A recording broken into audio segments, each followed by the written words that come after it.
Assalamualaikum warahmatullahi wabarakatuh. Salam sejahtera bagi kita semua. Salam Om Swastiatu, Namo Buddhaya, dan salam kebajikan. Yang terhormat Bapak Saur Kostanius Simamora, SPMM. Kami dari kelompok 1 yang beranggotakan Priyono Setiawan, saya sendiri Sinta Melati, Kuati Yuliana, dan Khairul Abidin. Kami di sini ingin mempresentasikan materi terkait analisis kinerja keuangan PT Unilever Indonesia Tbk dan PT Indofood Sukses Makmur Tbk. Baik, berikut ini masuk ke profil PT Unilever Indonesia Tbk. PT Unilever Indonesia Tbk berdiri di Indonesia semenjak tahun 1933. Awalnya bernama Liver Jet Fabricant NV, yang beroperasikan di Batavia dan merubah namanya menjadi PT Unilever Indonesia Tbk pada tahun 1980 dan go public menjual sahamnya pada Bursa Efek Indonesia pada tahun 1981.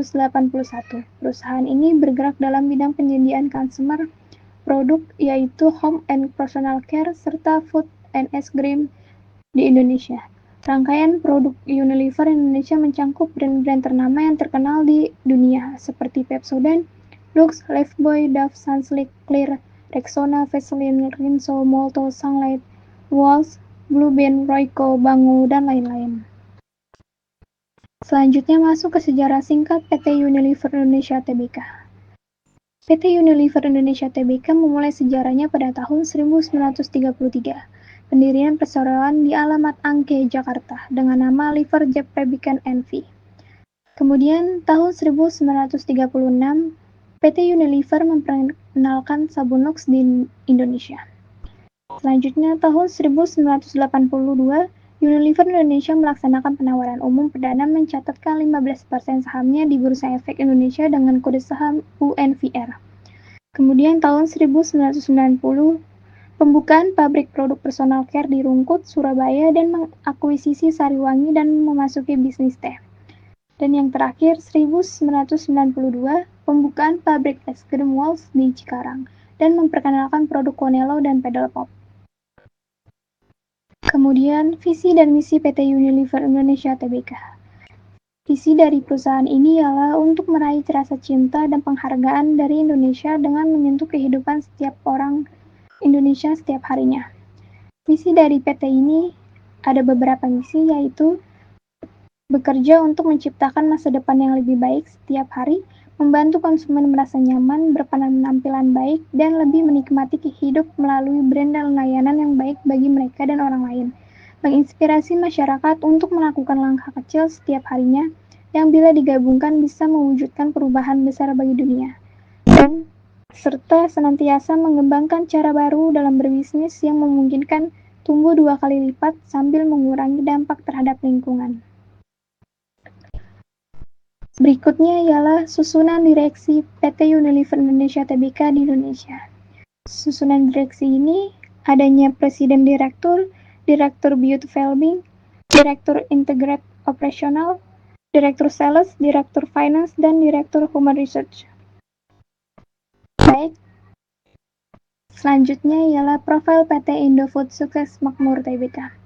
PT Indofood Sukses Makmur Tbk atau Indofood merupakan salah satu perusahaan makanan dan minuman terbesar di Indonesia.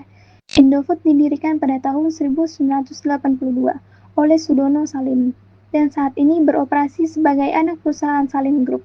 Perusahaan ini memiliki beberapa unit bisnis yang bergerak di berbagai sektor, termasuk bahan makanan, minuman, dan produk konsumen.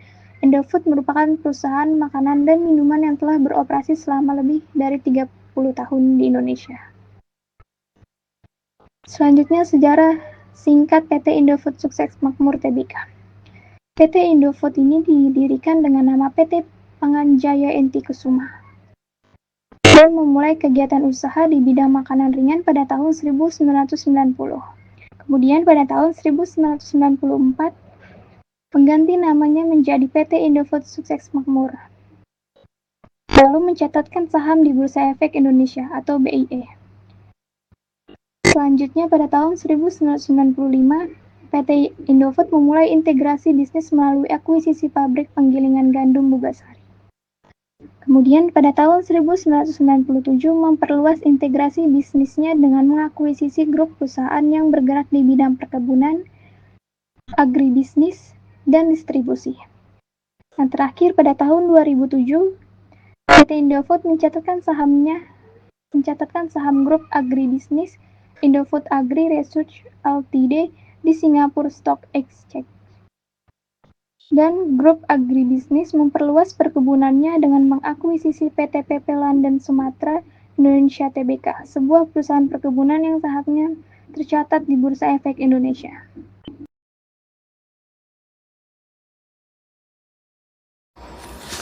Selanjutnya untuk misi dan misi PT Indofood Sukses Makmur Tbk, yaitu pertama visi yang dimiliki oleh PT Indofood Sukses Makmur Tbk, perusahaan solusi makan total. Kemudian visinya yang pertama memberikan solusi berkelanjutan terhadap kebutuhan pangan. Yang kedua, untuk terus meningkatkan sumber daya manusia, proses dan teknologi kami. Yang ketiga, memberikan kontribusi terhadap kesejahteraan masyarakat dan lingkungan hidup secara berkelanjutan. Untuk yang keempat, untuk terus meningkatkan nilai-nilai pemangku kepentingan. Kemudian susunan direksi PT Indofood Sukses Makmur Tbk. Yang pertama diisi oleh Bapak Antoni Salim sebagai Presiden Direktur. Yang kedua adalah Joseph Bataona. Direktur berikutnya Franciscus Welirang, terus kemudian Thomas Ci, kemudian Dermawan Sarsito, kemudian Taufik Wiratmaja, kemudian Paulus Melonoto, kemudian Axton Asalim, kemudian Werianti Setiawan. Kemudian untuk laporan posisi keuangan laba rugi PT Unilever Tbk pada tahun 2023 dan 2024 sebagai berikut. Pembahasan di liabilitas jangka pendek pada tahun 2023 mencapai 11.223.968. Kemudian pada tahun 2024 11.830.201 juta. Kemudian jumlah liabilitas total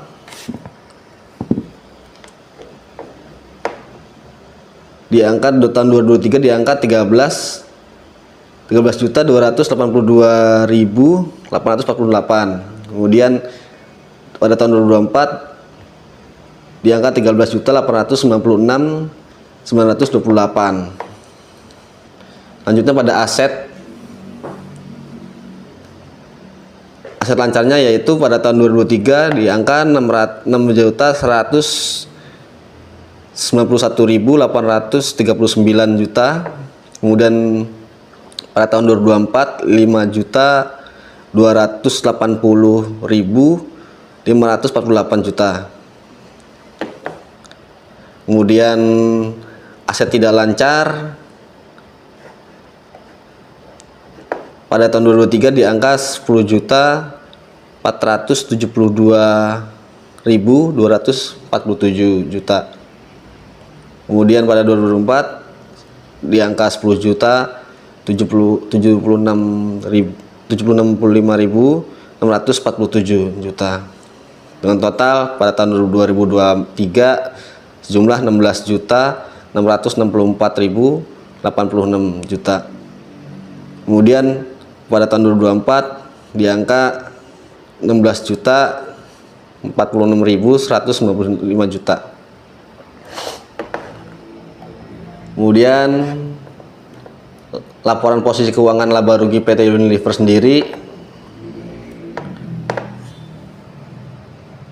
untuk ekuitasnya berjumlah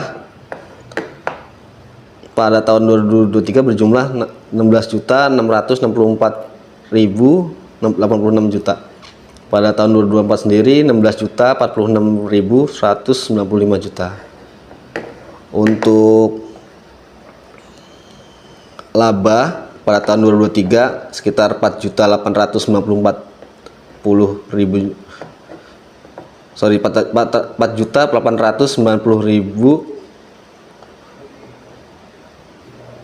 juta. Pada tahun 2024 3.368.000 693 juta. Kemudian untuk laba per saham dasar sendiri ditotalkan jumlah pada tahun 2023 berjumlah 126. Kemudian untuk 2024 sendiri sejumlah 88. Kemudian kita bahas terkait laporan posisi keuangan laba rugi Indofood, PT Indofood Sukses Makmur Tbk, yaitu aset pada tahun 2023 sejumlah 63.101.797 juta. Kemudian pada tahun 2024 sejumlah 79.765.476 juta. Untuk aset tidak lancar berjumlah 123.486.160 juta. Pada tahun 2024 sejumlah 121.947.837 juta. Dengan total aset berjumlah pada tahun 2023 180.587.957 juta. Kemudian pada tahun 2024 201.713.313 juta. Untuk liabilitas jangka pendek pada tahun 2023 sejumlah 32.914.504 juta. Pada tahun 2024 sejumlah 37.094.061 juta. Untuk liabilitas jangka panjangnya sendiri sejumlah 53.208.562 juta. Kemudian pada 2024 sejumlah 55.927.969 juta. Dengan total liabilitas pada tahun 2023 sejumlah 86.123.066 juta. Pada tahun 2024 sejumlah 92.722.030 juta. Kemudian laporan posisi keuangan laba rugi selanjutnya yaitu untuk pada tahun 2023 total ekuitas sejumlah 100.464.891 juta. Kemudian pada tahun 2024 sejumlah 108.991.283 juta. Dengan total liabilitas dan ekuitasnya sendiri pada tahun 2023 sejumlah 186.087.957 juta. Kemudian pada tahun 2024 jumlah 201.713.313 juta. Kemudian pada laba tahunan berjalan sejumlah 11.453.733 juta. Kemudian pada tahun 2024 sejumlah 13.077.496 juta. Kemudian total laba komprehensif tahun berjalan pada tahun 2023 sejumlah 10.807.229 juta. Kemudian pada tahun 2024 sejumlah 12.546.107 juta.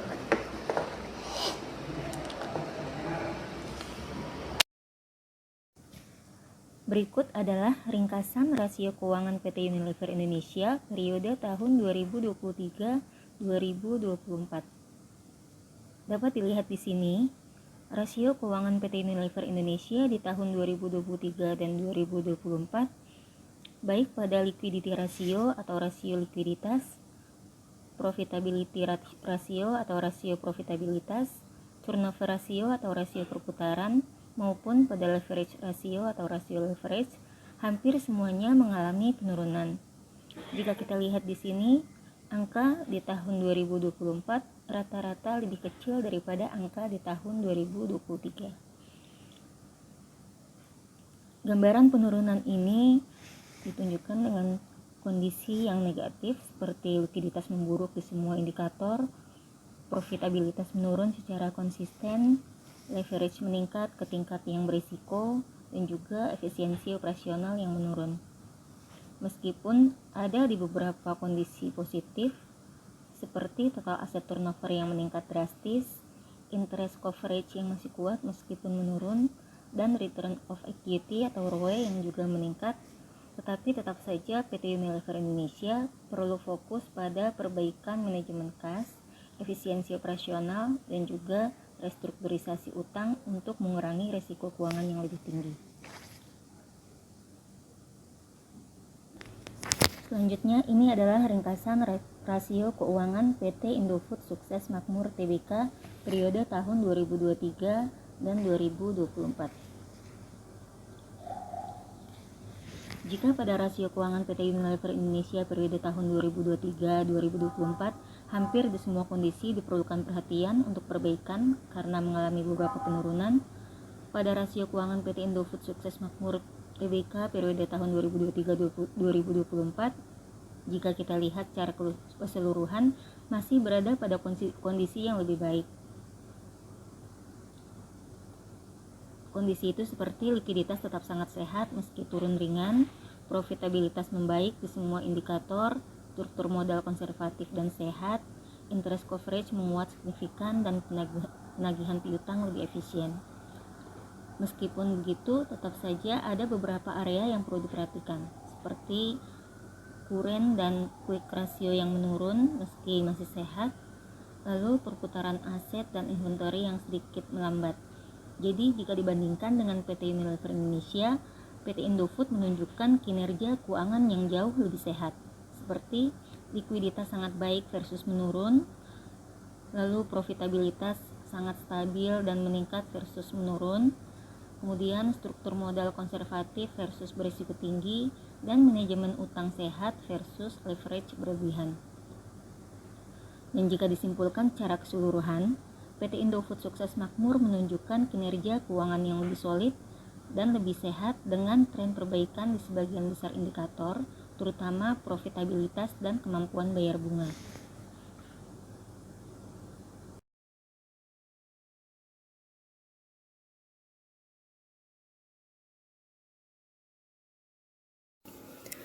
Berikut adalah perhitungan rasio keuangan PT Unilever Indonesia Tbk versus PT Indofood Sukses Makmur Tbk. Yang pertama ada rasio likuiditas. Seperti kita ketahui, rasio likuiditas itu digunakan untuk mengukur kemampuan perusahaan dalam memenuhi kewajiban jangka pendeknya. Semakin tinggi rasionya, semakin baik kemampuan perusahaan untuk membayar hutang lancar. Rasio likuiditas memiliki 3 rasio utama. Yang pertama, current ratio, yaitu kemampuan perusahaan membayar utang lancar dengan seluruh aset lancarnya. Yang kedua, quick ratio, sama seperti current ratio tapi tidak menghitung persediaan karena tidak secepat diuangkan. Yang ketiga, cash ratio, yang hanya menghitung kas dan setara kas, dan paling konservatif. Pada rasio likuiditas, PT Unilever Indonesia Tbk mengalami penurunan current ratio dari 0,55 kali di tahun 2023 ke 0,45 kali di tahun 2024. Yang berarti untuk setiap Rp1 hutang jangka pendek hanya tersedia Rp0,45 aset lancar. Ini jauh di bawah standar sehat 1,0 kali. Lalu quick ratio bahkan hanya 0,24 kali tahun 2024, turun dari 0,34 kali di tahun 2023, yang artinya jika persediaan tidak diperhitungkan, aset lancar yang tersisa sangat kecil untuk menutupi utang lancar. Cash ratio PT Unilever sangat rendah di 0,06 kali tahun 2024, turun dari 0,09 kali di tahun 2023, yang artinya kas hanya cukup untuk melunasi 6% dari total utang jangka pendek, dan ini menunjukkan posisi kas yang sangat kritis. Sementara pada PT Indofood Sukses Makmur Tbk, pada tahun 2024, current rasio PT Indofood sebesar 2,15 kali, turun dari 2,52 kali di tahun 2023, yang artinya untuk setiap Rp1 hutang jangka pendek, perusahaan memiliki Rp2,15 aset lancar. Meskipun turun, angka ini masih sangat sehat karena jauh di atas 1,0 kali. Lalu, quick rasio PT Indofood turun dari 2,06 kali tahun 2023 ke 1,67 kali tahun 2024, yang menunjukkan meskipun aset lancar cukup, sebagian besar masih dalam bentuk persediaan, namun tetap berada dalam zona aman. Cash rasio pada PT Indofood meningkat dari 0,87 kali di tahun 2023 ke 1,04 kali di tahun 2024, yang artinya posisi kas PT Indofood cukup untuk melunasi seluruh utang lancar jika diperlukan.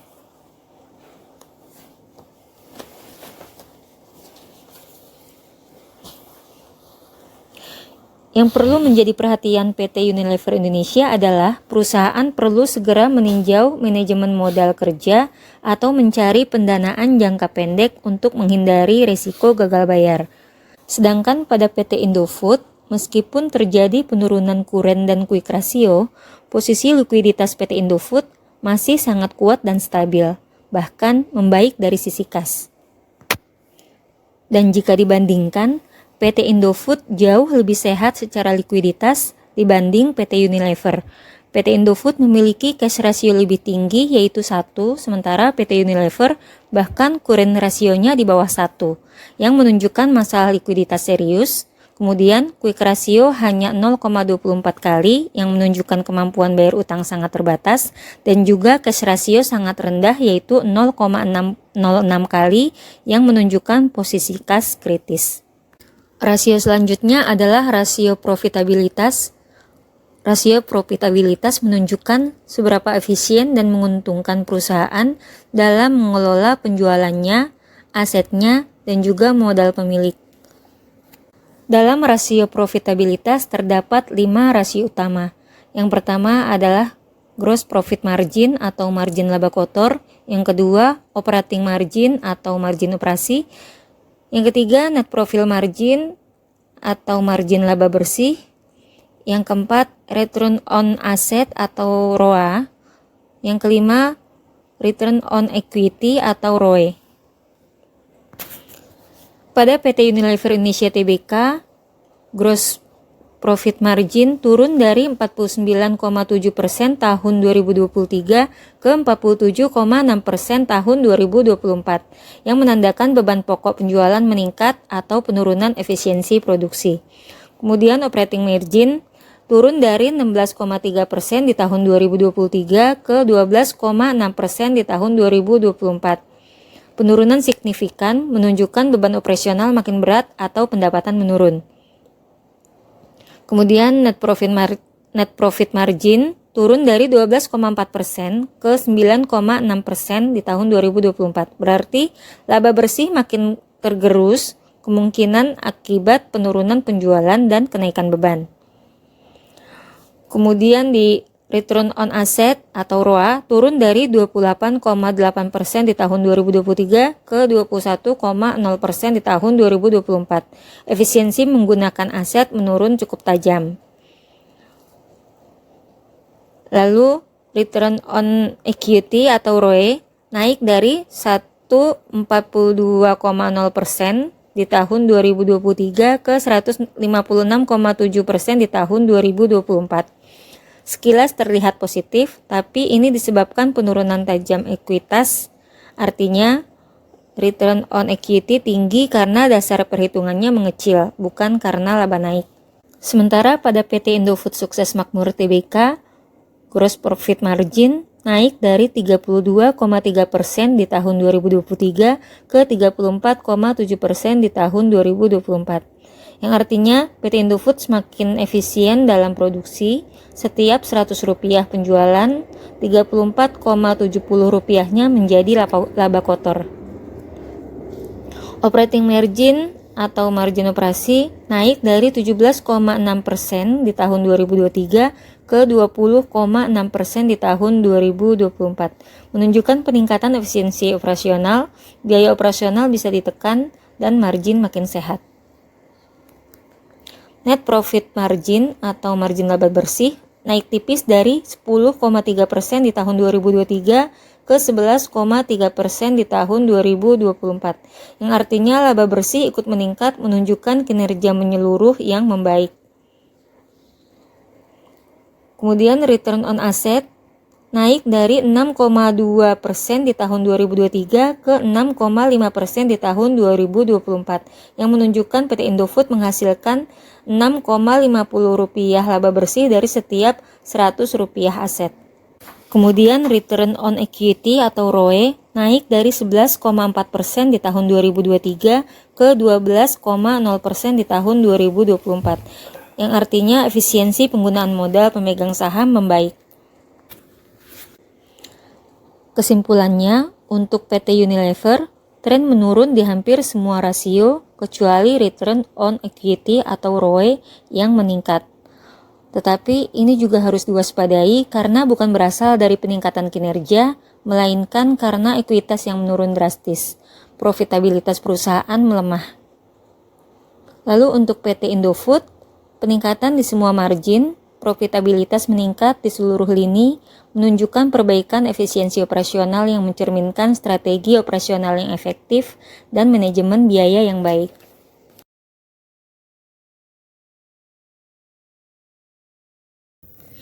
Selanjutnya, rasio aktivitas.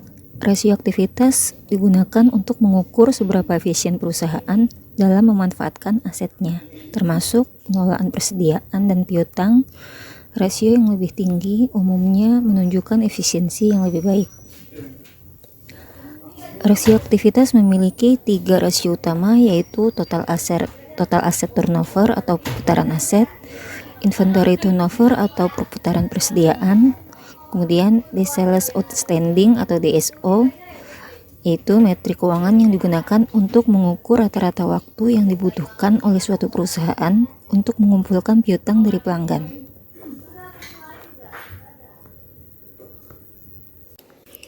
Rasio aktivitas memiliki 3 rasio utama. Yang pertama adalah total asset turnover atau perputaran aset. Yang kedua, inventory turnover atau perputaran persediaan. Yang ketiga, days sales outstanding. Metrik keuangan yang digunakan untuk mengukur rata-rata waktu yang dibutuhkan oleh suatu perusahaan untuk mengumpulkan piutang dari pelanggan. Pada PT Unilever Indonesia Tbk, total asset turnover turun dari 2,32 kali tahun 2023 ke 2,19 kali di tahun 2024.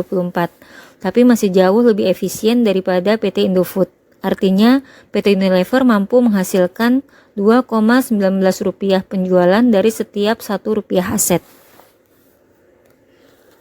Kemudian inventory turnover turun dari 8,0 kali di tahun 2023 ke 7,4 kali di tahun 2024, yang menunjukkan sedikit penurunan efisiensi pengelolaan stok, namun tetap lebih baik dibanding PT Indofood. Kemudian DSO atau Days Sales Outstanding membaik dari 20 hari di tahun 2023 ke 17 hari di tahun 2024. Yang artinya PT Unilever lebih cepat menagih piutang dan ini positif untuk likuiditas. Sementara pada PT Indofood Sukses Makmur Tbk, total aset turnover atau perputaran aset turun dari 0,60 kali tahun 2023 ke 0,57 kali di tahun 2024, yang artinya setiap Rp1 aset hanya menghasilkan Rp0,57 penjualan. Terjadi sedikit penurunan efisiensi penggunaan aset. Kemudian inventory turnover atau perputaran persediaan turun dari 5,06 0 kali di tahun 2023 ke 4,2 kali di tahun 2024, yang artinya persediaan lebih lama tersimpan di gudang. Penurunan ini menunjukkan sedikit penurunan efisiensi manajemen stok. Kemudian Days Sales Outstanding atau DSO naik dari 22 hari di tahun 2023 ke 25 hari di tahun 2024, yang artinya PT Indofood lebih lambat menagih piutang. Ini bisa mempengaruhi arus kas jangka pendek. Kesimpulannya, secara efisiensi operasional, PT Unilever lebih unggul meskipun sedikit menurun dibanding tahun lalu. Lebih efisien dalam aset turnover yaitu 2,19 kali dibanding dengan PT Indofood yaitu 0,57 kali. Lebih cepat mengelola stok yaitu 7,4 kali dibanding PT Indofood yang hanya 4,2 kali. Kemudian lebih cepat menagih piutang yaitu 17 hari dibanding PT Indofood yang sampai 25 hari.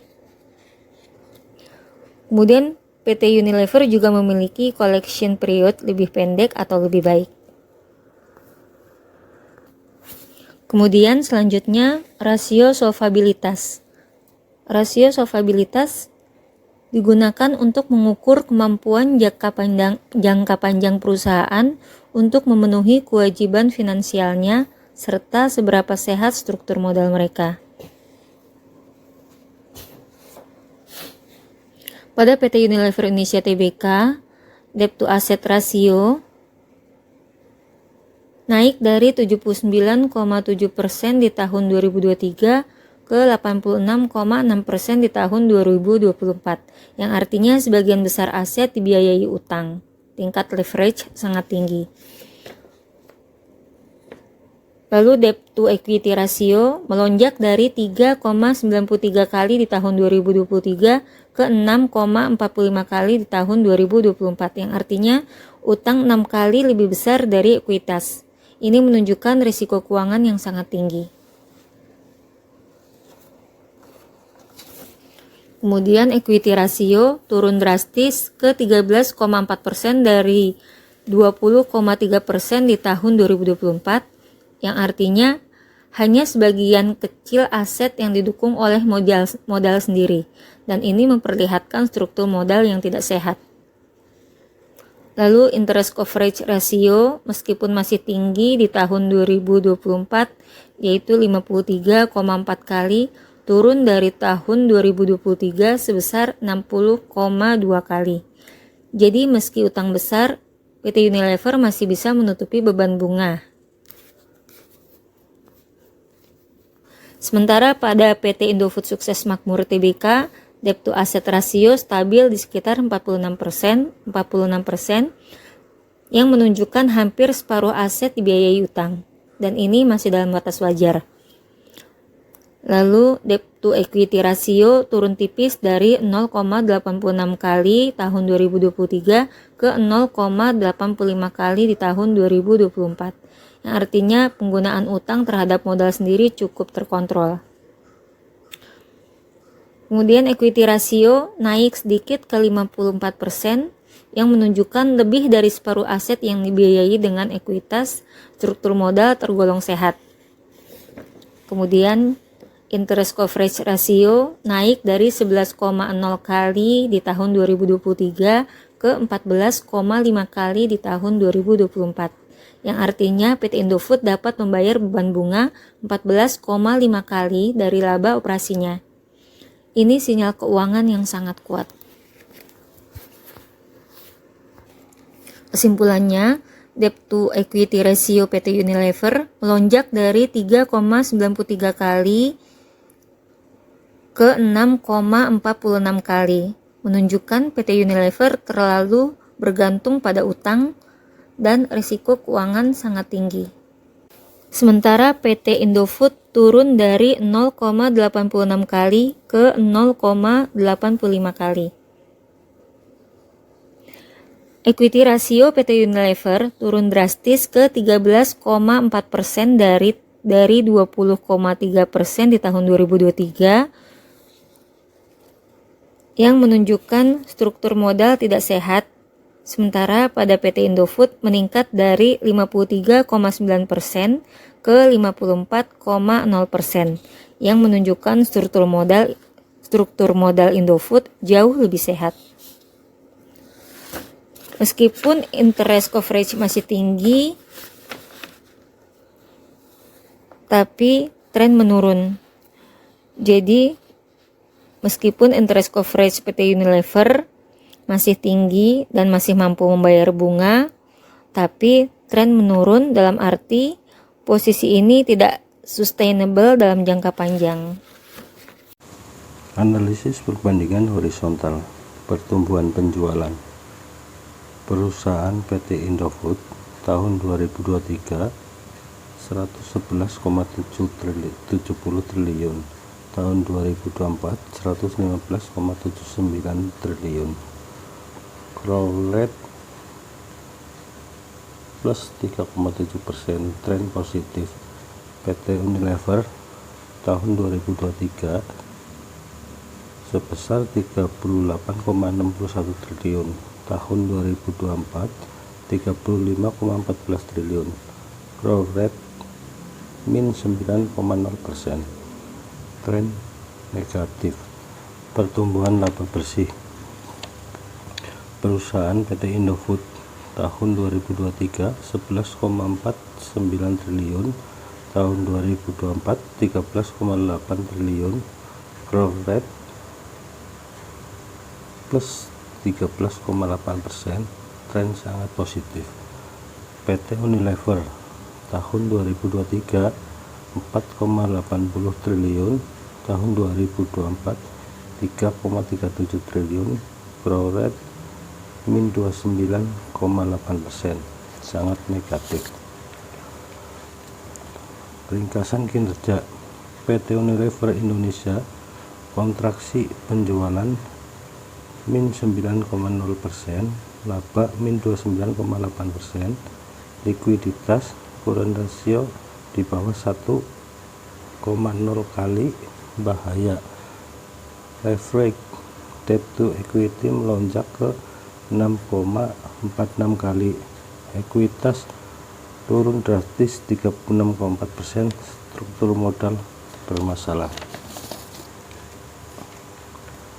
Ringkasan kinerja PT Indofood Sukses Makmur Tbk, pertumbuhan penjualan plus 3,7%, laba plus 13,8%, profitabilitas semua margin meningkat signifikan, likuiditas current ratio solid 2,15 kali, cash ratio excellent 1,04 kali, solvabilitas struktur modal sehat, interest coverage meningkat.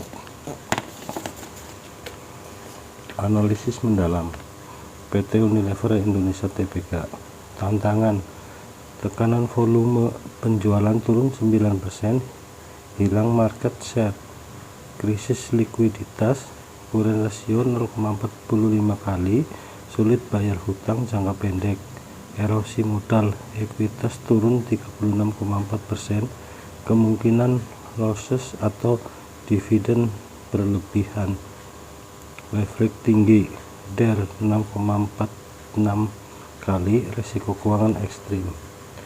PT Indofood Sukses Makmur Tbk, faktor keberhasilan efisiensi operasional, operating margin naik dari 17,6% ke 20,6%. Manajemen biaya, gross margin meningkat 2,4%. Pertumbuhan volume penjualan naik dengan margin yang membaik. Posisi kas kuat, cash ratio mencapai 1,04 kali.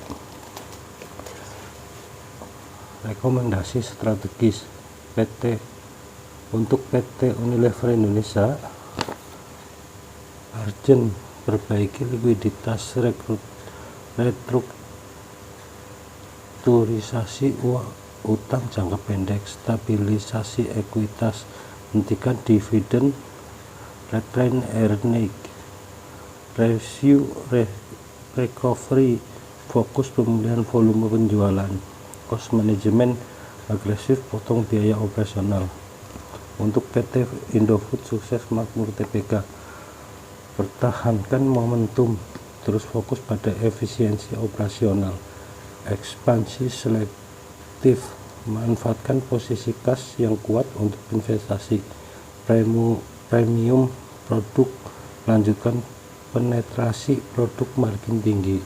Untuk investor, PT Indofood by fundamental menguat momentum positif. PT Unilever hold atau avoid resiko likuiditas tinggi, perlu monitoring ketat.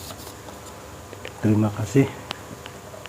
Materi dari kelompok 1. Bila ada kesalahan mohon dimaafkan.